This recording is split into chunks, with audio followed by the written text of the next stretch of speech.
On the iPad screen, I saw my wife of 22 years in a deeply intimate situation with two unfamiliar men. My 18-year-old daughter, Reese, stood motionless in the kitchen doorway, her face pale like fresh sawdust. The video was still playing when I came in from the garage, wood shavings from my workshop clinging to my shirt. "Dad," Reese whispered, her voice cracking like green lumber in winter. "Mom sent this to the family chat by mistake."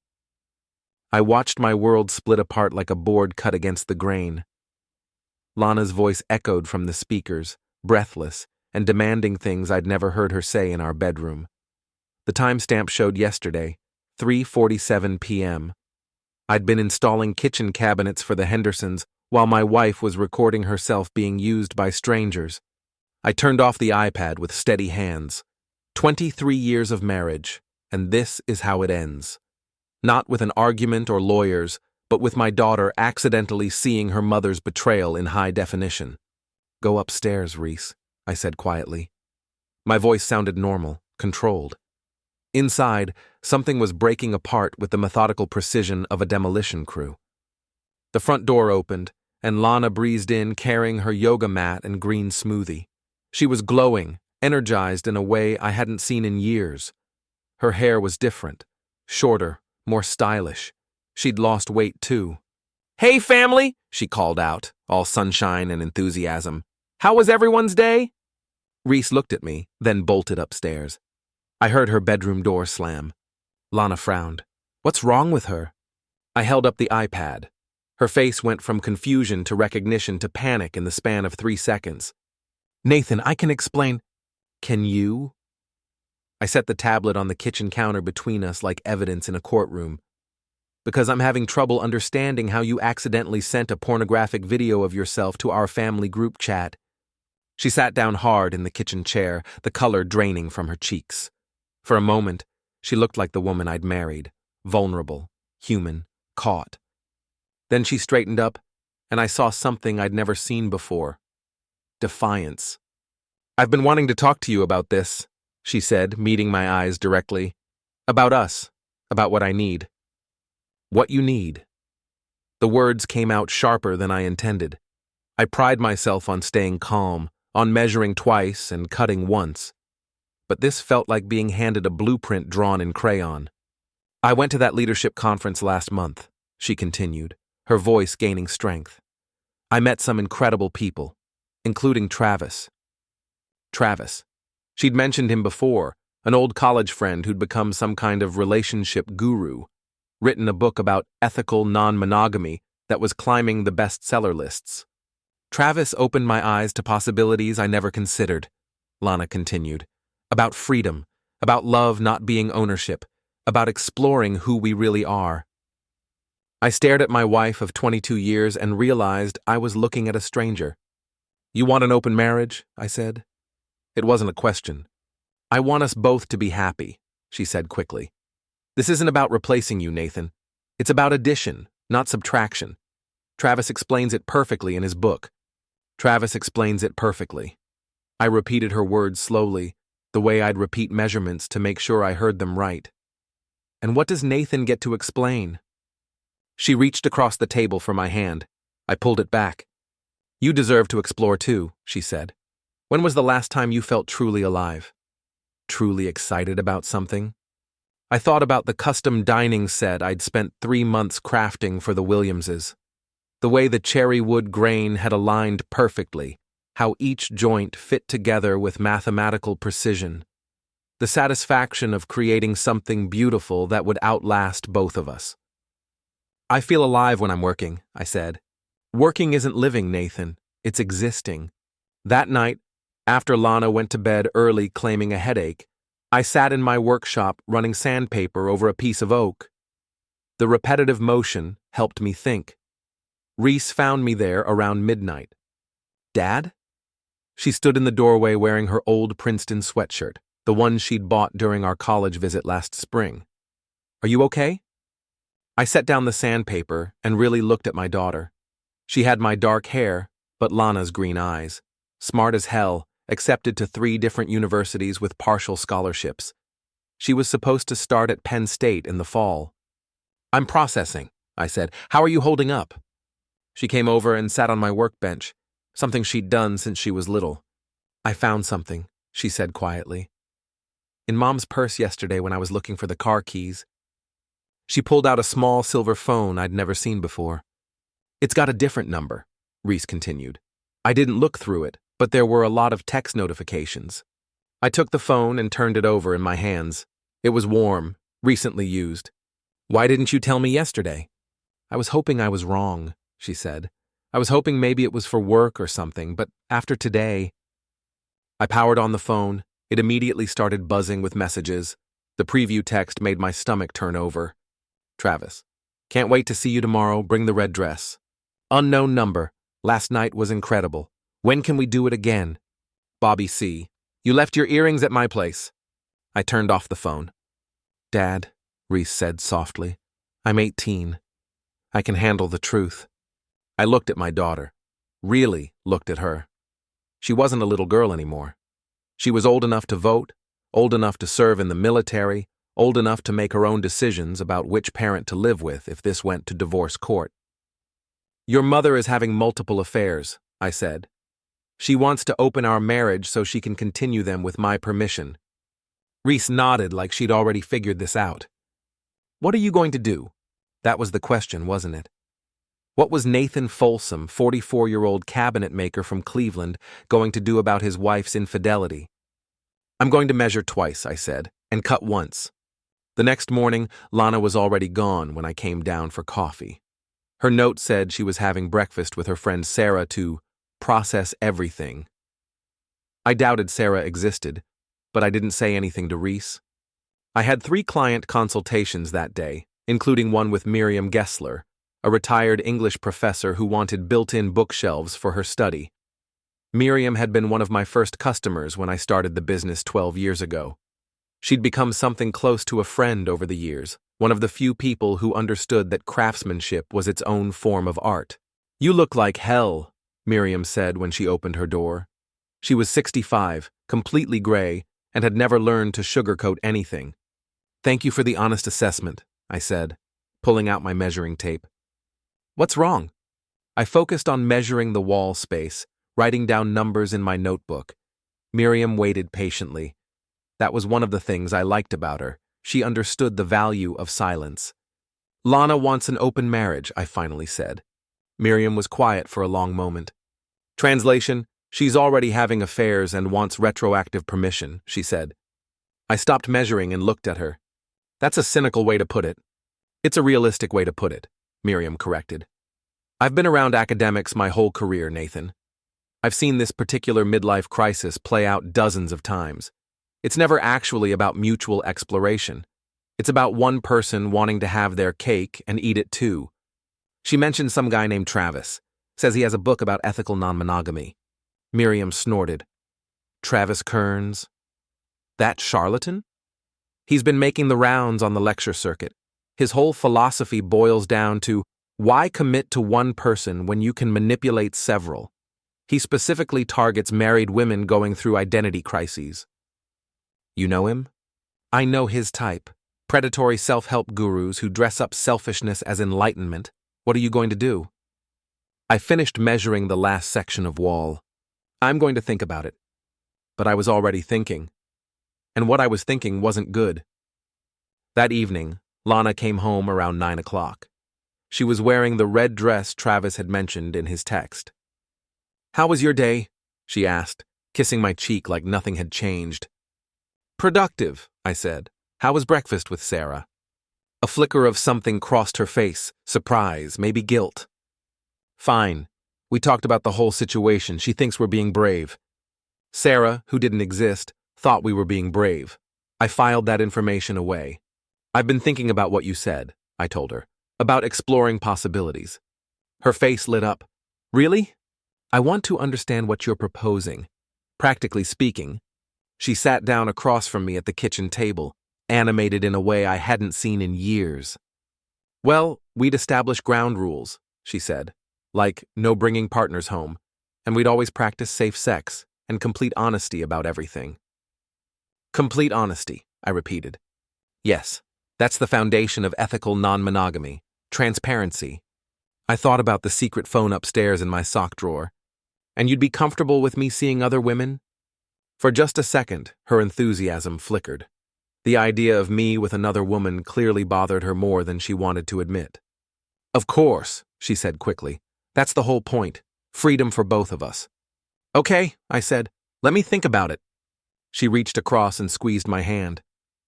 Thank you for being open-minded about this. I know it's a big change. That night, I waited until she was asleep, then went down to my workshop and powered on her secret phone. I spent 2 hours reading through her messages, documenting everything in a notebook: names, dates, locations, explicit descriptions of sexual encounters that made my skin crawl. Travis wasn't just some casual fling. They'd been planning this for months. The conference where they reconnected had been a cover story. She'd driven 3 hours to meet him at a hotel, spending money from our joint account on lingerie and wine. But Travis wasn't the only one. There was Bobby, a contractor she'd met on some dating app. Marcus, a teacher from her school district. At least 2 other men whose names I didn't recognize. The timestamps showed she'd been active with multiple partners while I was working late to finish the Henderson kitchen project. While I was trying to earn extra money for Reese's college expenses, my wife was running around Cleveland like a teenager. The most damning messages were the ones between her and Travis about me. Lana, he's so boring, never wants to try anything new. Travis, traditional masculinity is threatened by female sexual agency. He'll either evolve or reveal his true nature. Lana, what if he doesn't agree to open things up? Travis, then you'll know he never really loved you. Love doesn't limit, it liberates. I set the phone down and stared at my hands. 22 years of marriage, and this is what she really thought of me. Boring Nathan, with his boring job and his boring fidelity. The workshop was quiet except for the hum of the dehumidifier. I'd built this space with my own hands, every shelf and workbench custom fitted to my needs. It was the one place in the world that made complete sense to me. I picked up a piece of cherry wood I'd been saving for a special project. The grain was perfect, no knots or imperfections. I ran my fingers along its surface, feeling the potential locked inside. Then I started planning. The first step was reconnaissance. I needed to understand exactly who I was dealing with and what leverage I had. I started with Travis Kearns. His website was professionally designed, full of stock photos of diverse, attractive people embracing and looking enlightened. His bio claimed he was a relationship architect who had helped thousands of couples discover authentic intimacy. His book, Radical Unity Beyond Monogamy, had glowing reviews on Amazon. But when I dug deeper, the picture got murkier. His previous books had been about real estate investment and cryptocurrency trading. His transformation into a relationship guru was relatively recent, coinciding with his divorce from his first wife. That divorce had been messy, according to court records I found online. Allegations of financial misconduct and emotional manipulation. I printed everything and started a file. Next was Bobby. His Facebook profile was public, filled with gym selfies and political rants. He worked construction, lived in a rundown apartment complex on the east side. Recent posts suggested he was struggling financially. His relationship status said, "It's complicated." More interesting were the photos from 2 weeks ago. Bobby at some kind of party or event with several other men and women. The location tag said, Harmony House. I researched Harmony House. It was a private club that hosted alternative lifestyle events. The website was carefully worded, but the implication was clear. It was a swingers club. I added Bobby's information to my growing file. The third name from Lana's phone, Marcus, was trickier. He worked at Washington Elementary, but his social media was locked down. I did find his professional page on the school district website. Married, 2 kids, coached Little League. His wife looked like a soccer mom who probably had no idea her husband was screwing around with my wife. I photographed everything and added it to the file.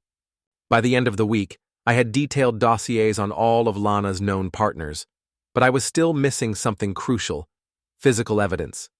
That's when I remembered the surveillance camera I'd installed last year after someone broke into my workshop. The camera faced the driveway and captured everyone who came to the house. I'd forgotten about it until now, but it uploaded everything to cloud storage. I spent an entire Saturday going through weeks of footage.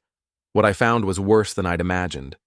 Bobby had been coming to our house for months, always during the day while I was at work and Reese was at school. Sometimes he stayed for hours. The footage showed him leaving looking disheveled, Lana walking him to his truck in a bathrobe. Marcus had been more careful, but I caught him twice. Once dropping Lana off after what she'd told me was a teacher training session. Another time picking her up early one morning when she'd claimed to be going to yoga. But the most damning footage was from 3 weeks ago. Travis arriving in an expensive BMW, staying overnight while I was in Toledo installing cabinets for a restaurant. The next morning, Reese left early for her part-time job at the bookstore. An hour later, Travis and Lana came out together, and she handed him an envelope. Cash, from the way he counted it. My wife was paying for sex with our money. I backed up all the footage to 3 different drives and stored them in separate locations. One in my workshop, one in a safety deposit box, and one with Miriam. "Why are you giving me this?" Miriam asked when I dropped off the drive. "Insurance," I said, "in case something happens to me." She looked at me carefully. "Nathan, what are you planning?"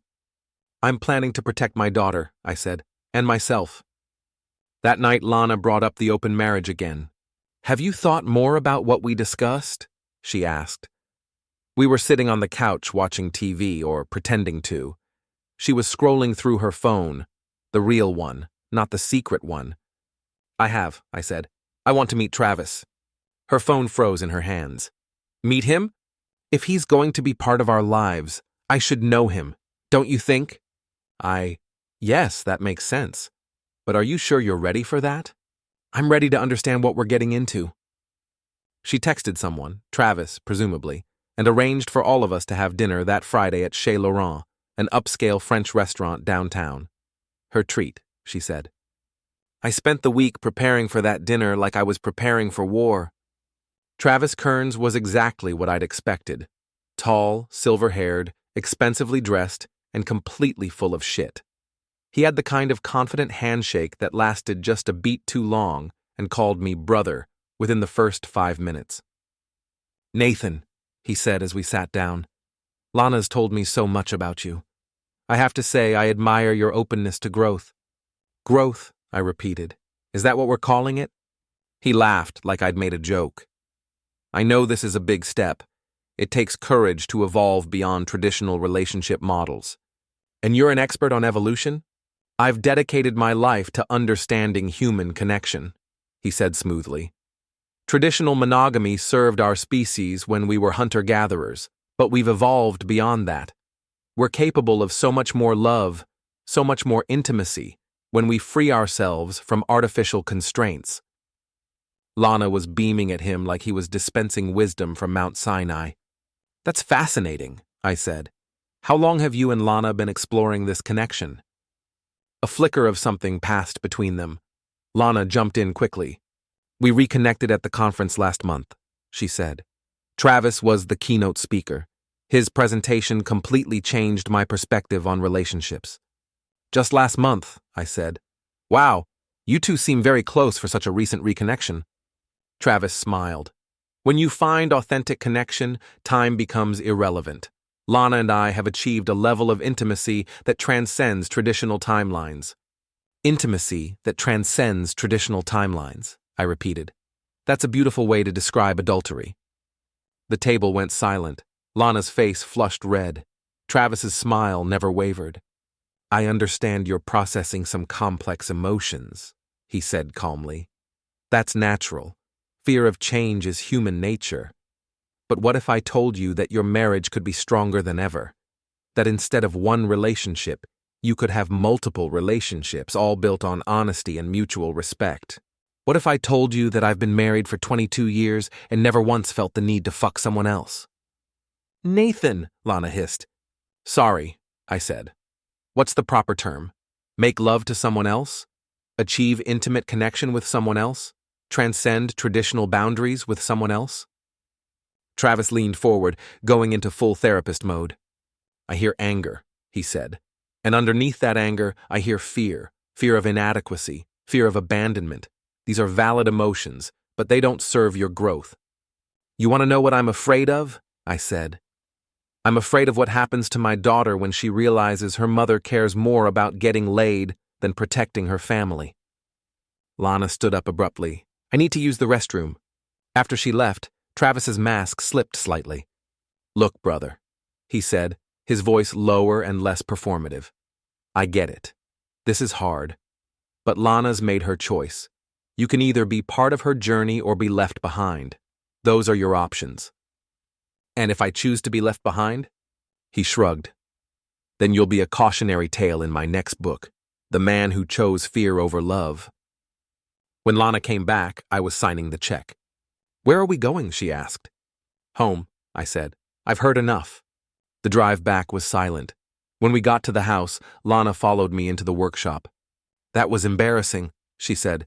Travis was trying to help you understand. Travis is a con artist, I said, and you're his mark. How can you say that? You barely know him. I pulled out my phone and showed her the search results I'd compiled on Travis Kearns. The previous businesses, the failed marriages, the lawsuits from former clients who claimed he'd manipulated them. Did you know he's been sued 6 times for financial fraud? I asked. Did you know his last book was about cryptocurrency, not relationships? Did you know he's currently under investigation by the IRS for unreported income? She glanced at the phone screen, then pushed it away. People attack what they don't understand, she said. Successful people always have enemies. Did you know he charges $5,000 for a weekend intensive workshop? And another $3,000 for private relationship coaching sessions? Her face went pale. How much have you paid him, Lana? It's not about money. How much? She sat down heavily on my workbench. $8,000, she whispered, for coaching and the workshop fees. $8,000 from our joint account. Money we'd been saving for Reese's college expenses. You spent our daughter's college fund on relationship coaching from a con artist, I said. It's not gone, she said quickly.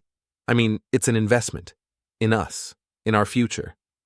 I stared at my wife of 22 years and realized she was completely delusional. There is no us, I said quietly. There hasn't been for months. Nathan, please.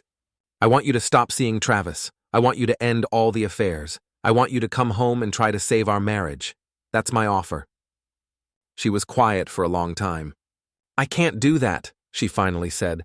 I can't go back to the way things were. I've discovered who I really am. Then we're done. I started to walk past her toward the house. She grabbed my arm. Wait, she said. What about Reese? What about her? We can't put her through a messy divorce. She's about to start college. This would destroy her. For a moment, I thought she was showing actual concern for our daughter. Then I realized what she was really worried about. You're afraid she'll choose me, I said. Lana didn't deny it. She doesn't understand, Lana said. She sees this as betrayal instead of growth. If we divorce now, she'll blame me for everything. Because it is your fault, everything. Please, she said, give me 6 months. Let me show you that this can work. Let me prove that we can all be happy. 6 months. Until after Reese started college and was safely away from the fallout. 6 months, I said. But I have conditions. Hope flickered in her eyes. Okay, what conditions? Complete transparency. I want passwords to all your accounts. I want to know where you are at all times. And I want detailed financial records of every penny you've spent. She nodded eagerly. And no more overnight trips. You sleep in this house every night. Done. And Reese doesn't find out about any of this until after she starts college. Of course. I held out my hand. Deal? She shook it, relief flooding her face. That night, after she fell asleep, I went back to my workshop and opened a new notebook. At the top of the first page, I wrote, 6-month plan. Then I started writing. Lana stuck to our agreement for exactly 11 days. On day 12, she claimed she had a school board meeting that would run late. I called the school board office. There was no meeting scheduled. I followed her. She met Travis at a hotel bar downtown. They had drinks, dinner, and disappeared upstairs to room 412. I waited in the parking lot until 11:47 p.m. when they both came out together. He kissed her goodbye like they were lovers, not like they were exploring authentic connection. I photographed everything. When she got home, I was waiting in the kitchen. "How was the meeting?" I asked. "Long," she said, not meeting my eyes. "Budgetary stuff. Very boring." I'm sure it was. She went upstairs to shower. I could hear her humming in the bathroom, happy and satisfied. While she was showering, I went through her purse and found receipts from the hotel bar and dinner. She'd paid for everything. The next morning, I called in sick to work and went to see a lawyer. Patricia Heinz was 55 years old, built like a linebacker, and had a reputation for being ruthless in divorce proceedings. She looked over my documentation, photos, financial records, phone records, surveillance footage, with the clinical detachment of a coroner. "This is quite thorough," she said when she finished. "Very thorough, almost obsessively thorough." "I'm a detail-oriented person." "I can see that." She set down the papers. "The adultery is clear-cut. The financial misconduct is well documented. With this evidence, you'll get primary custody, the house, and probably alimony." "I don't want alimony. I want to make sure she can't take anything else from me or my daughter." "That can be arranged. But I have to ask, why haven't you filed yet? You've been gathering evidence for weeks." I told her about the 6-month agreement, about protecting Reese until she was safely away at college. Patricia nodded slowly. "That's admirable, but it's also risky. The longer you wait, the more opportunity she has to drain your accounts or create complications." "I can handle 6 months." "Can you? Because based on what I'm seeing here, your wife is escalating. The lying is getting bolder, the spending is increasing, and this Travis character sounds like a professional manipulator who's probably pushing her to extract as much as possible before you wise up." She wasn't wrong, but I had my own plan. "Draw up the divorce papers," I said. "Have everything ready to file, but don't file yet." "When do you want me to file?" "I'll let you know." That afternoon, I went back to work and tried to pretend everything was normal. I had a consultation with the Hendersons about updating their master bathroom. They were a young couple, maybe 5 years married, clearly still crazy about each other. "We want something that will last," Mrs. Henderson said. "Something we'll still love in 20 years. "Built to last is my specialty," I said, measuring their space and taking notes. But as I worked, I couldn't stop thinking about Patricia's words. Lana was escalating. The lies were getting bolder. That night proved her right. I was installing crown molding in the Hendersons' dining room when Reese called me, crying. "Dad, you need to come home," she said. "Something's wrong with Mom." I dropped everything and raced home. I found Reese in the kitchen, holding a bottle of prescription pills. "I found her in the bathroom," Reese said. "She took a bunch of these. She's upstairs throwing up." The bottle was empty. Ambien, prescribed to Lana 6 months ago. I'd never seen her take them. I ran upstairs and found Lana on the bathroom floor, conscious but barely. She looked up at me with unfocused eyes. "Nathan," she slurred, "I'm sorry, I can't do this anymore." I called 911. While we waited for the ambulance, I held my wife's head and tried to keep her conscious. Reese stood in the doorway, terrified. "Is she going to die?" Reese asked. "No," I said. "She's going to be fine." But I wasn't sure if that was true. At the hospital, they pumped her stomach and kept her for observation. The doctor explained that she hadn't taken enough pills to be fatal, but it had been close. "Was this a suicide attempt?" he asked me privately. "I don't know," I said honestly. "She'll need to speak with a psychiatrist before we can discharge her, and she'll need ongoing therapy." I nodded and went back to sit with Reese in the waiting room. "Dad," she said quietly, "this is about the other stuff, isn't it?" "The affairs?" I looked at my daughter, brilliant, perceptive, too young to be dealing with this. "Yes," I said. "I think it is." "Is she going to leave us?" "I don't know, sweetheart." Reese was quiet for a long time. "I found more stuff," she said finally. "What kind of stuff?" She pulled out her phone and showed me a social media post. It was from Marcus, the teacher. He was at some kind of party, arm in arm with a woman who wasn't his wife. The woman was Lana. "This was posted 3 hours ago," Reese said, "while Mom was supposedly at home with a headache." I stared at the photo. Lana was wearing the black dress she'd claimed was at the dry cleaner. She looked happy, carefree, completely different from the broken woman currently unconscious down the hall. "There's more," Reese said. She scrolled through more photos from the same party. Lana with different men. Lana drinking, dancing, acting like a college student instead of a married mother. "When were these taken?" "The timestamps say last weekend, when you were in Toledo." Last weekend, when she'd claimed to be sick with the flu, when I'd brought her soup and medicine and worried about leaving her alone. I handed the phone back to Reese. "I'm sorry you're seeing this," I said. "I'm 18, Dad. I'm not a little kid, and I'm not stupid." A nurse came out and told us Lana was stable and asking for me. I found her sitting up in the hospital bed looking pale but alert.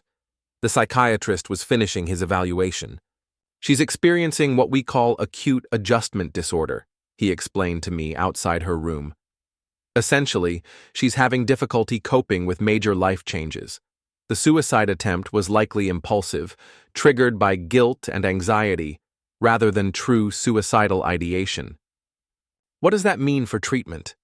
"Intensive therapy, possibly medication for depression and anxiety, and she'll need a strong support system at home." I went back into her room.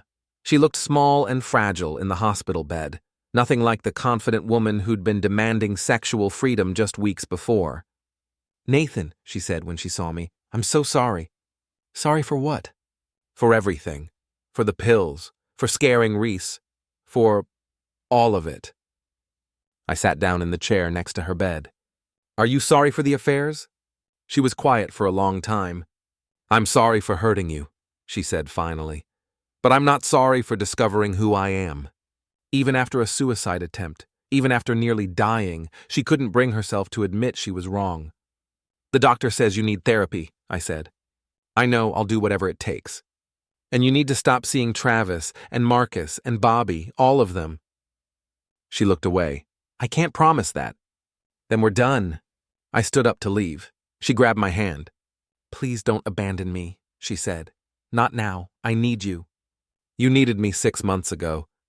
You needed me when you decided to start fucking other men. You needed me when you spent our daughter's college money on a con artist. But you chose them instead." "Nathan, I'll take care of the hospital bills," I said, "and I'll make sure Reese doesn't blame herself for this. But we're getting divorced." Her face crumpled. "What about our agreement? What about waiting until after Reese starts college?"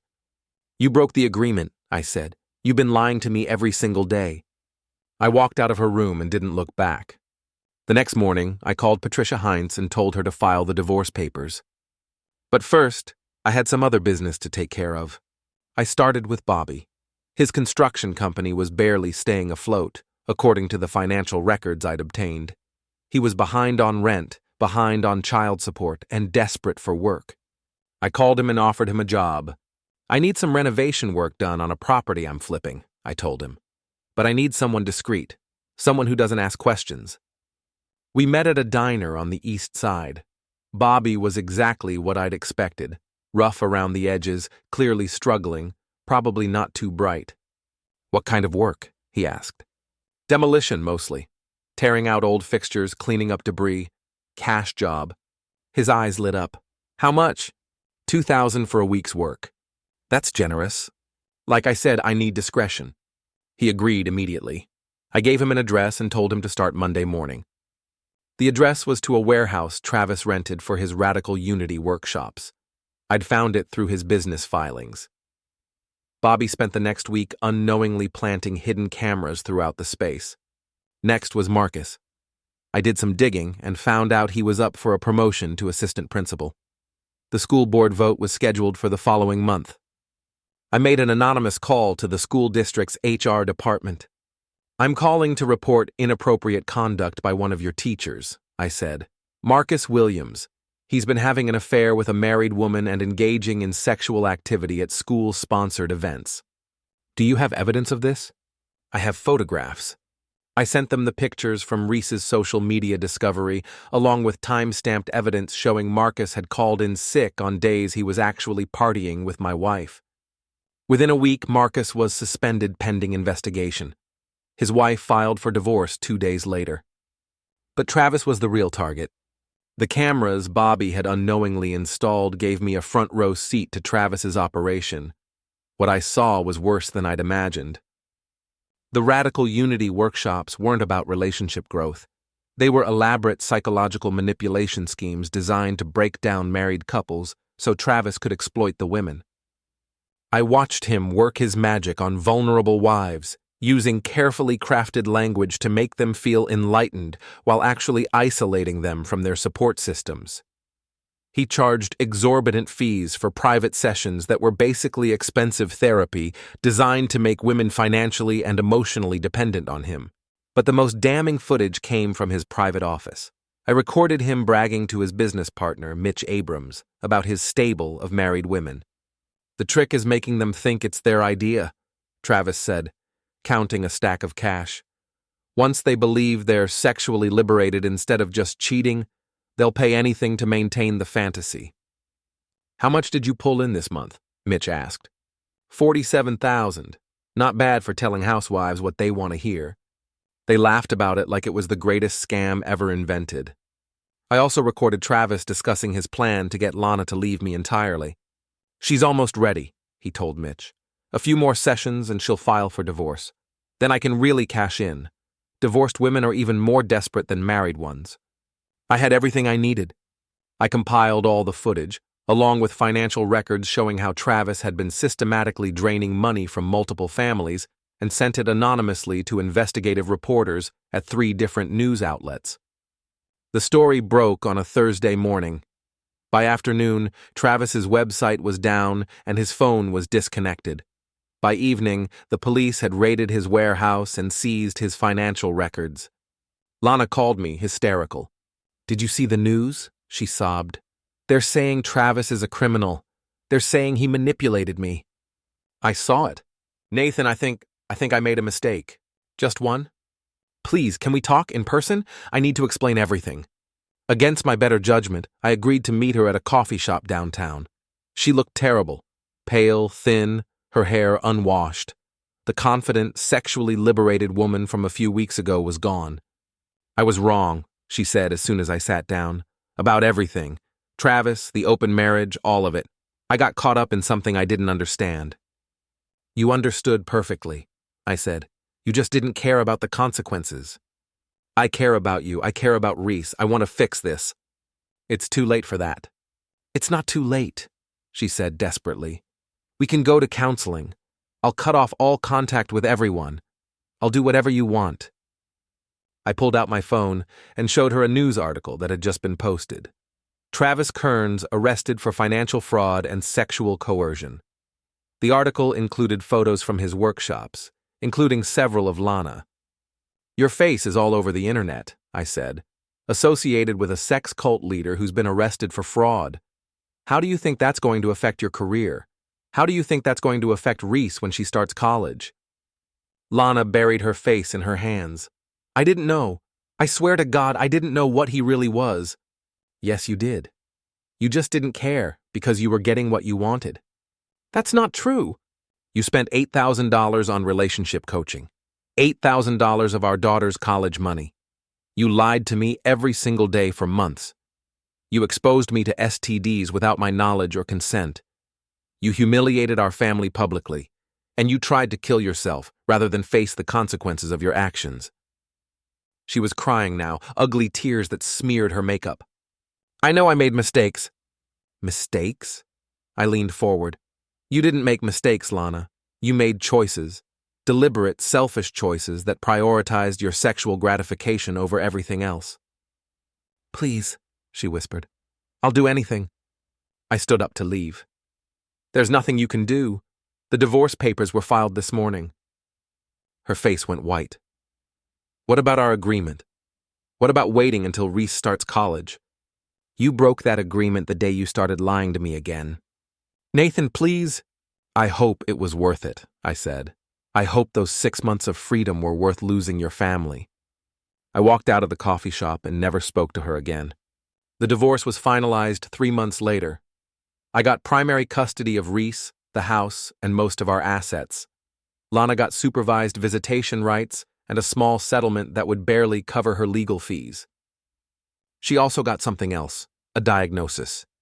During the mandatory psychological evaluation, doctors discovered that Lana had contracted a rare and aggressive sexually transmitted infection, something she'd picked up from one of her partners and never bothered to get tested for.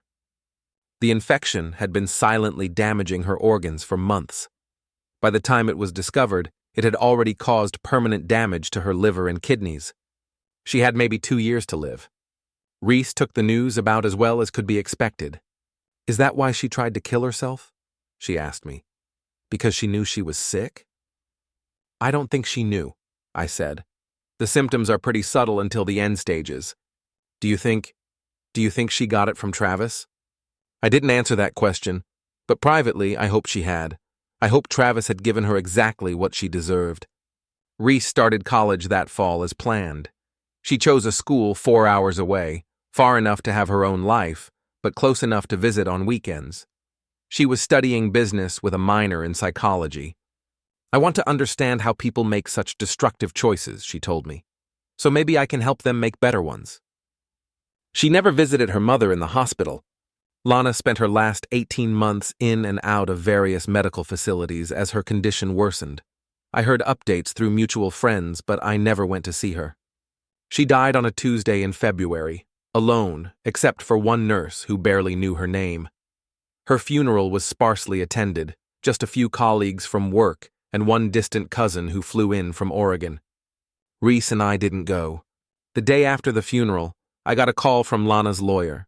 She'd left a letter for me to be delivered after her death. "Nathan, I know you'll never forgive me, and I don't blame you. I destroyed our family for something that wasn't even real.